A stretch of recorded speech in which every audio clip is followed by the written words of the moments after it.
The morning light fell across the grand chamber of the Galactic Council. Tall windows showed the stars beyond, each one representing a world, a species, a power that had gathered here for thousands of years. The council members sat in their appointed places, arranged in a perfect circle. The Zephyr Coalition spoke in their strange, whistling tones. The Crystalline Collective remained silent, their thoughts running through crystalline networks. The Empire had their section, filled with dark armor and cold eyes that showed no mercy.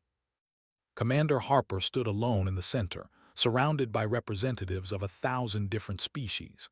He was a tall man with dark hair beginning to show gray at the temples. His uniform was clean and pressed, but his face told a different story.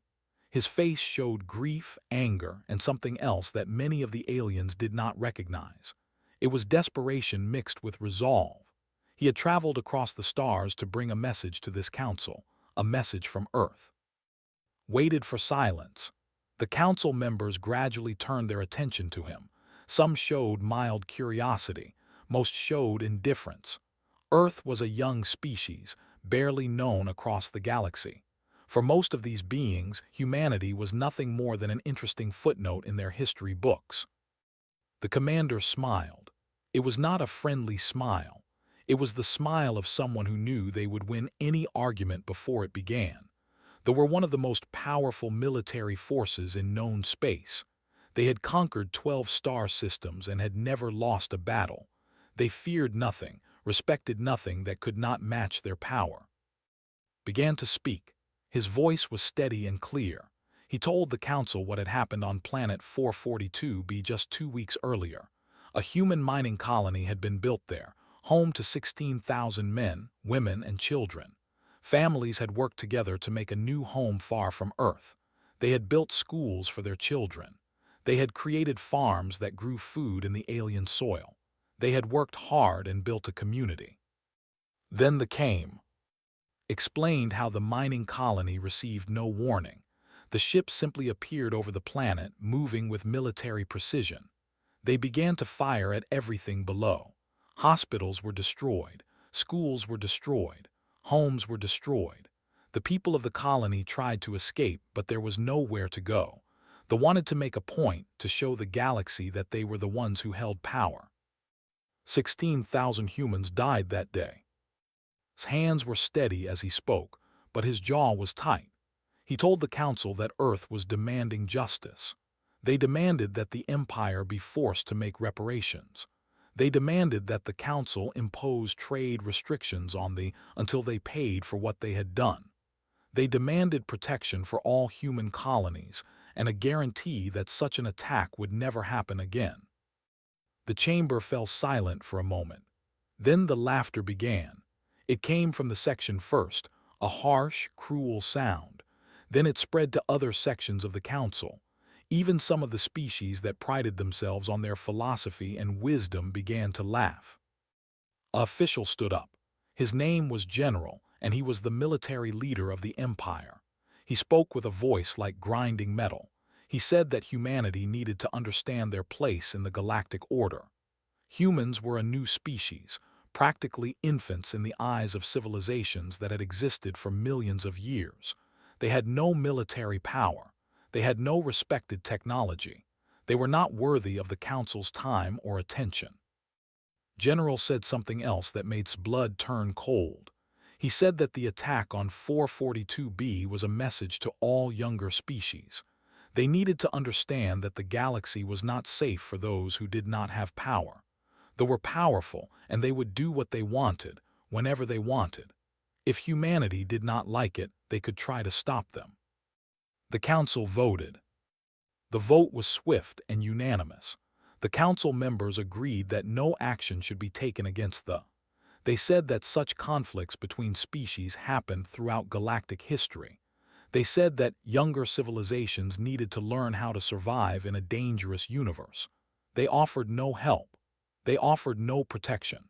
They simply returned to their discussions about trade agreements and star system boundaries. Stood in the center of the chamber and watched as the council dismissed him and his people's suffering. They did not even see him as he walked out. To them, he was already forgotten. He left the chamber and stood alone in the hall. His hands were shaking now, not from fear but from anger. Deep, real anger. The kind of anger that came from watching your people die while others laughed. Pulled out a communication device and sent a message back to Earth. The message was short and clear. It said, "They will do nothing. They have chosen to ignore us. They think we are weak." The response came back within minutes. It came from the President of Earth, from the military leadership, from the people who had been waiting for this answer. The response was a single word: begin. Back on Earth, in hidden military installations beneath mountains and inside hollowed asteroids, orders were given. Equipment that had been built in secret for years was moved into position. Ships that had been designed with revenge in mind began to power up their engines. Humanity was about to show the galaxy what they truly were. The age of ignoring Earth had come to an end. General Cross stood in the command center beneath the Rocky Mountains.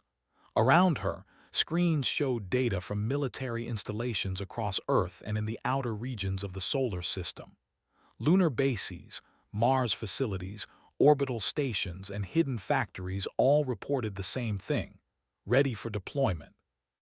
Had spent her entire military career preparing for a war that most people thought would never come. She had trained soldiers, designed weapon systems, and pushed her engineers to create technology that could match or exceed what the alien species possessed. For years, they had found bits and pieces of alien technology. A crashed ship here, salvaged equipment there. From these scraps, human engineers had built something extraordinary. She was a woman in her 50s, with short red hair and a sharp mind that never stopped working. She had commanded troops on Earth and in space. She had studied alien military tactics for decades. She knew what was coming, and she knew that Earth's survival depended on what happened in the next few weeks. Opened a secure channel to Commander Harper, who was still making his way back to Earth through space. His face appeared on the screen, exhausted and angry. "They refused," said simply.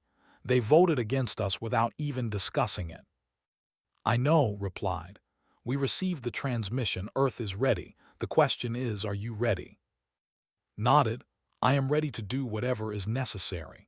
16,000 people are dead, and those aliens treat it like nothing." "Then let's make sure they understand that Earth is not to be ignored," said. She cut the connection and turned to her staff. "Begin Operation Reckoning. Full deployment. I want every ship in position within the hour." The command center erupted into activity. Officers began sending orders through secure channels. Ships hidden in asteroid fields began moving. Weapons systems that had never been used in actual combat came online. The machinery of Earth's military began to turn. The ships were beautiful in a deadly way. They had been built in secret in factories hidden across the solar system. Each one represented years of human ingenuity and determination. The designs were not copies of alien ships. They were something new, something that combined human understanding of warfare with technologies taken from aliens and improved by human engineers. The first wave consisted of 50 ships. They were sleek and fast, designed for precision strikes. Their weapons systems were powerful, capable of destroying enemy vessels many times their size. Each ship had a crew of between 50 and 200 people, all highly trained, all ready to do what was necessary. The ships had names. They were named after great moments in human history and great people who had fought for what they believed in. There was the Alexander, the Napoleon, the Da Vinci, the Lincoln, the Churchill, There was the Galileo, the Newton, the Tesla, the Hawking. There were 50 names, and each one carried the weight of human achievement and human determination. At the command of the operation stood Captain David, a man in his 40s with ice-cold eyes and a mind like a computer. He had studied military strategy for his entire career. He knew their patterns, their weaknesses, their habits. He had war-gamed this scenario 1,000 times, and he had found the places where they could strike the hardest. The first target was a weapons manufacturing facility on a moon orbiting a planet in the Tau system. It was heavily defended, protected by orbital stations and patrol ships. It was also the place where most of this new weapons were built. The Earth ships jumped into the system and launched their attack immediately. There was no warning, no demand for surrender, no diplomatic message. Just pure military force applied with precision and devastating efficiency. The defenders were shocked. They had never seen ships like these before. They had never encountered weapons that could cut through their armor like this. The first orbital station was destroyed in the opening seconds of the battle. The second station fired back but could not match the speed and accuracy of the Earth ships. The manufacturing facility itself was struck by 3 separate weapon strikes. It exploded in a massive fireball that could be seen from the planet's surface. Years of weapons manufacturing was destroyed in seconds. The sent reinforcements, but they were too slow. The Earth ships had already begun to jump away, disappearing back into the space between the stars before the battle fleet could even reach their position. The second strike came hours later against a military base in the Epsilon system. Again, the Earth ships appeared suddenly. Again, they struck with devastating force. Again, they were unable to respond fast enough. By the time the third strike occurred, panic was beginning to spread through the military. No one understood where these new ships were coming from. No one understood who was attacking them. But the damage was clear and undeniable. Then the message came. It came through every communication channel used by the military. It came from General Cross herself. The message was short and clear. It said, "This is Earth. You destroyed our people at 442B. You laughed at our suffering. Now understand the cost of that choice. We have destroyed 3 of your military installations. We will destroy more unless you contact the Galactic Council and make reparations for the 16,000 you murdered. You have 24 hours." The military went into chaos. Orders were sent to assemble their entire battle fleet. The commanders could not believe that a species they barely knew existed had just struck multiple blows against their empire. They demanded answers. They demanded to know who had attacked them. But her forces were already gone, moving to their next targets, waiting for the response. They knew what was coming. They would not negotiate. They would attack. And when they did, Earth would be ready. The response was swift and overwhelming. Their entire battle fleet was ordered to converge on Earth. 300 ships, each one massive and powerful, began to jump through space toward the human. The commanders were furious. They had been attacked by an insignificant species, and now they would erase Earth from the galaxy. General sent a message to the Galactic Council. He told them that Earth had declared war. He told them that any species which aided Earth would be considered an enemy of the. He said that the human race would be destroyed within a month. This was not a threat. This was a statement of fact as far as they were concerned. The message was received, but no one in the council moved to help the. No one moved to help Earth either. The council representatives simply watched and waited to see what would happen. To them, this was a conflict between 2 lesser powers. It was not their concern. What they did not know was that Earth had prepared for exactly this response. Every ship, every weapon, every military asset had been designed with one goal in mind: the defense of Earth itself. Captain Cooper stood in the command center of the Orbital Defense Station. The station was massive, built into an asteroid that had been hollowed out and turned into a military fortress. It was one of dozens of such stations that now orbited Earth, invisible to casual observation but fully armed and ready for war. Was a tall man with sharp features and gray eyes that never missed anything.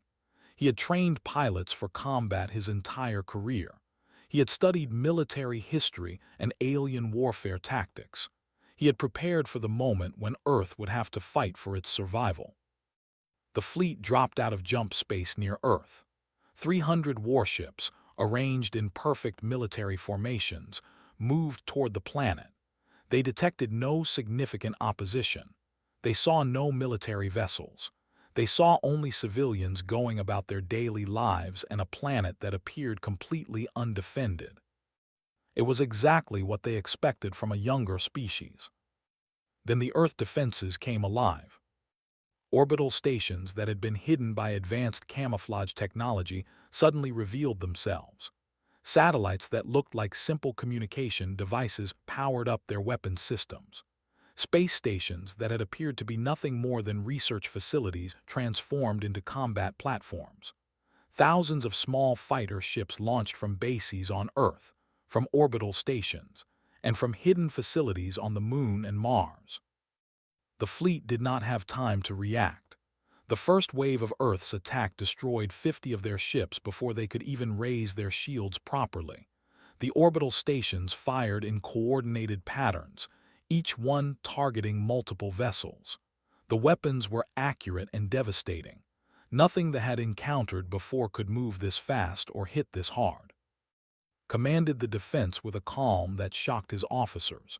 He had mapped out every possible angle of attack. He had calculated the best positions for his forces. He had trained his pilots for scenarios exactly like this. As the battle developed, issued orders that sent Earth's fighters into gaps in the formation. He directed the orbital stations to concentrate fire on the command ships. They fought back with skill and determination. They were not defeated easily, but they were confused and overwhelmed. This species they had dismissed as primitive was fighting them with tactics and technology that matched their own. Worse, the forces were being forced to fight in an environment they did not control. Every inch of space near Earth had been prepared by humans who knew exactly what was coming. As the battle raged, more and more ships were destroyed. The space around Earth was filled with explosions and weapons fire. Ships collided with each other. Fighters chased each other through asteroid fields and orbital stations. The sound of communication channels was filled with screams and orders and the sound of systems failing. After 6 hours of continuous fighting, the fleet was in complete disarray. They had lost nearly half their ships. The remaining vessels began to pull back, moving away from Earth's defenses as fast as their engines would carry them. The commanders realized what had happened. They had been defeated. For the first time in their military history, the Empire had suffered a major defeat. The ships jumped away from the system, leaving the humans in control of the space around their planet. The celebration on Earth was not quiet or gentle. It was fierce and wild. People in every nation cheered. Military personnel embraced each other. Families who had lived in fear now felt hope, but knew the truth. The battle was won, but the war was far from over. They would not accept this defeat. They would regroup and they would come back, and when they did, they would bring everything they had. The news spread through the galaxy like fire. Every species that had ignored Earth now looked at the human with new respect and new fear. The Zephyr Coalition sent messages asking for peaceful discussion. The Crystalline Collective requested trade agreements. Species that had treated Earth as nothing now wanted to negotiate. The Galactic Council called for an emergency session. The representatives gathered in their grand chamber, and for the first time, they spoke about humanity not as a minor species, but as a military force that could not be ignored.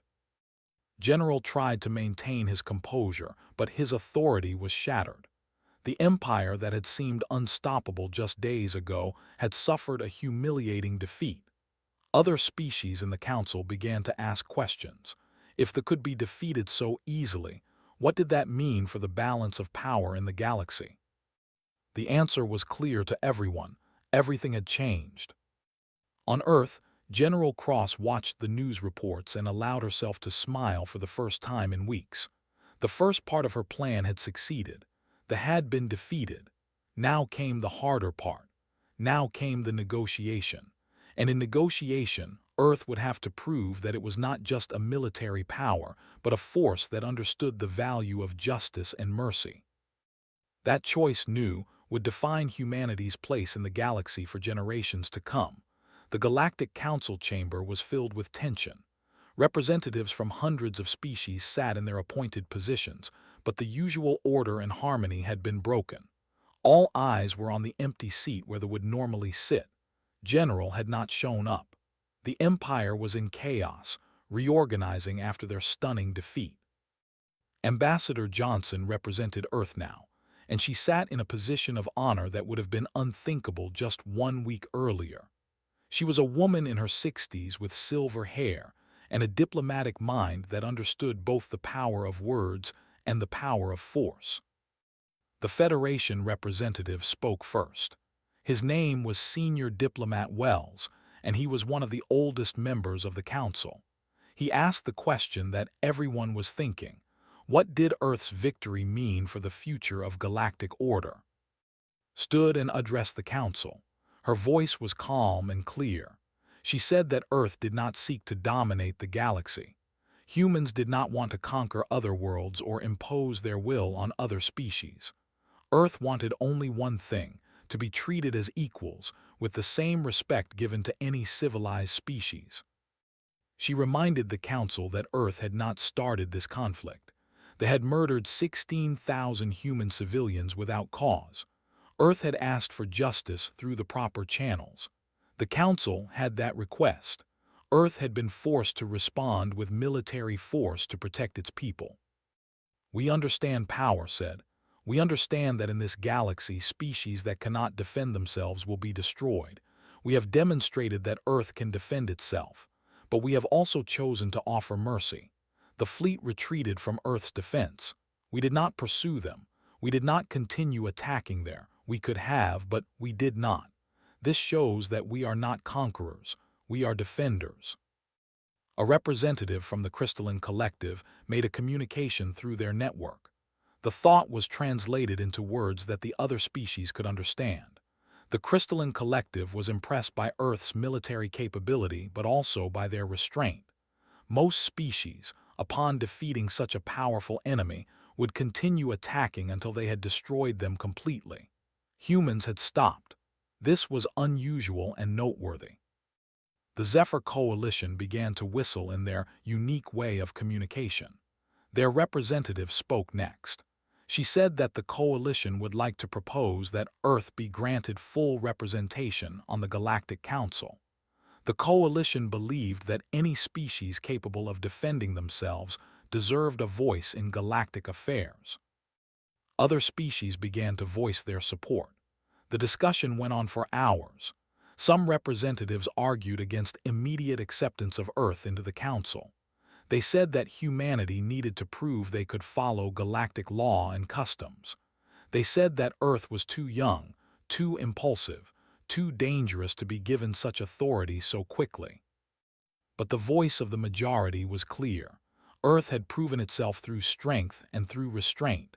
Earth had earned a place at the table. Finally, a vote was called. The vote was not unanimous like the vote that had rejected Earth's initial plea for help.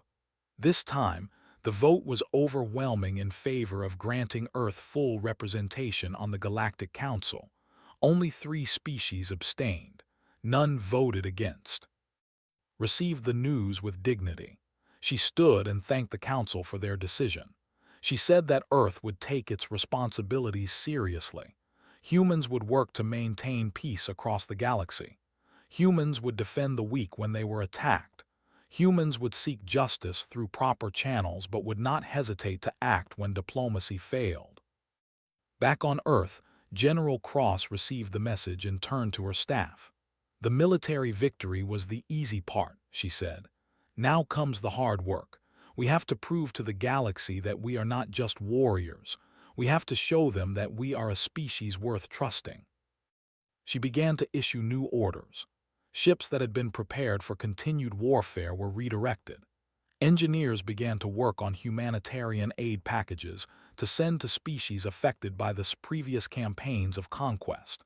Scientists began to share Earth's technological discoveries with the Galactic Council, demonstrating that humans were willing to contribute to the greater good, not just dominate through force. But there was still one piece of unfinished business. They had to face consequences for their actions. A formal trial was arranged by the Galactic Council. General and the other commanders were brought before a judicial body made up of representatives from multiple species. The charges were clear: unprovoked attack on a civilian population, murder of 16,000 innocents, and violation of council protocols. They tried to defend their actions by arguing that younger species needed to learn their place in the galaxy. They claimed that the attack was an educational exercise designed to show humans that the galaxy was dangerous. Johnson for Earth. She spoke about the families who had lost loved ones at 442B. She spoke about the children who had been killed. She spoke about the pain that continued to touch every person on Earth. But she also spoke about mercy. "We could demand the death of every officer," said. "We could demand the destruction of the fleet and the conquest of their territory.